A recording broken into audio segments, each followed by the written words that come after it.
বিশেষ আদালতের বিচারক অংশুমান দেববর্মা মহাশয় একটা পক্সো কেসে যে রায়দান করলেন, ঘটনাটা হলো কাঞ্চনপুর এরিয়ার একটা মেয়ে 2023-এ, এই ভিকটিম মেয়েটার বয়স তখন ছিল 13। মেয়েটার মা ওর লক্ষ্য করছিল যে মেয়েটা বাড়িতে অসুস্থ, বমি করছে। অ্যাকর্ডিংলি 2023-এর 26শে এপ্রিল মেয়েটাকে কাঞ্চনপুর হসপিটালে নিয়ে যায়। কাঞ্চনপুর হসপিটালে ডাক্তারবাবু দেখে মেয়েটার মাকে বলে দেয় যে মেয়েটা প্রেগনেন্ট। অ্যাকর্ডিংলি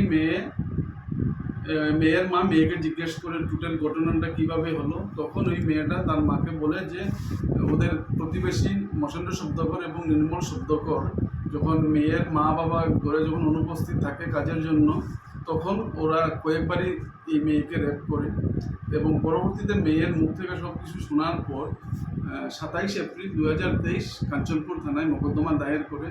এবং পরবর্তীতে এই মোকদ্দমার যিনি আয়ও ছিলেন নরেন্দ্র রিয়া, ধর্মনগর বিশেষ আদালতে চার্জশিট দাখিল করেন।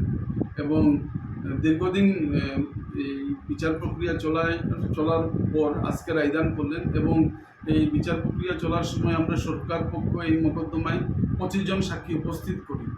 এবং গত 18 তারিখ, এই মাসের 18ই অগাস্ট, এই মোকদ্দমার চূড়ান্ত হিয়ারিং যেটা আর্গুমেন্ট হয়, এবং আর্গুমেন্টের পর মাননীয় অংশুমান দেববর্মা আজকে রায়দান করলেন। এবং আজকে মাননীয় বিচারক দুজন আসামিকেই, মহেন্দ্র শব্দকর এবং নির্মল শব্দকরকে 376(2)I দ্বারায় দুজন আসামিকেই 10 বছরের কারাদণ্ড এবং 2000 টাকা জরিমানা, অনাদায়ে আরও 6 মান্থ জেল। এবং সেকশন 4 অফ পক্সো আইনে দুজনকে 10 বছর জেল এবং 2000 টাকা জরিমানা, অনাদায়ে আরও 6 মান্থ জেলের আদেশ দেন।